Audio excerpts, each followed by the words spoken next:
Kasim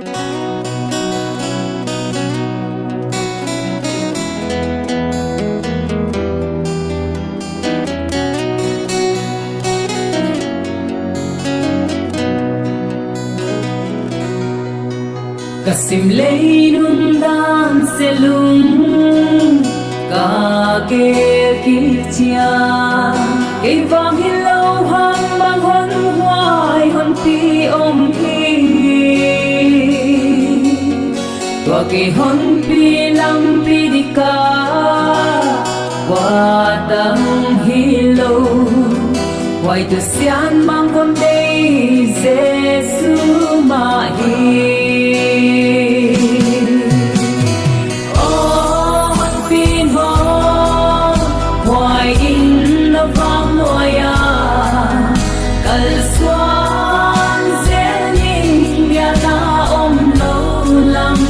lâu na đi sim bên hôn tam bên ô lần đây vắng in cơn xoan ninh cần hồn sung y tế đằng dia cả hin thế na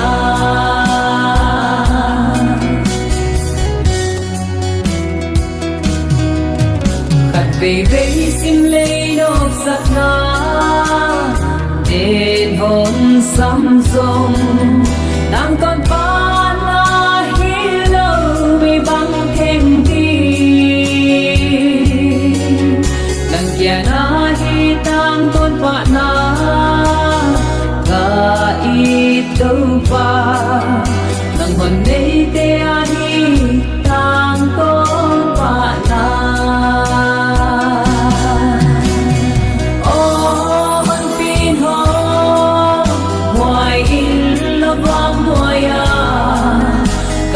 xoan sẽ linh bia na ôm lâu lắm bia lâu na đi sim bên hôn tam đến ô là để bằng in cơn xoan linh cần ơn sung đi tê đằng bia cả hin thế na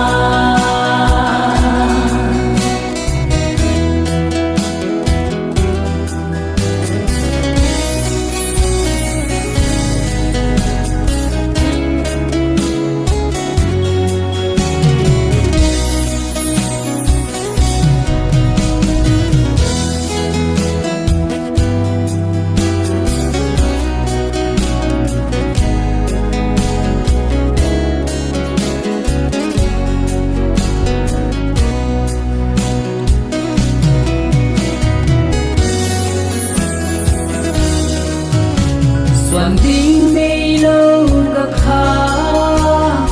và cuộc sống nghiêm là bàn giá dây tha hát to khi hôm tai in cả Việt na xoang vì buồn hoa Việt na tâu ba hạt là tâu ba ô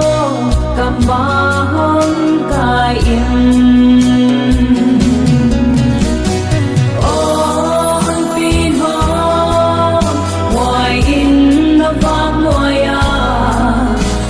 xoan sẽ linh bia na ôm lâu lắm bia lâu na đi sim bên hôn tam đến ô là để bằng in cơn xoan ninh cần hồn sung đi tê đằng bia cả hin thế na cần hồn sung đi tê đằng bia cả hin thế na sung ni te nang bia ka hin the na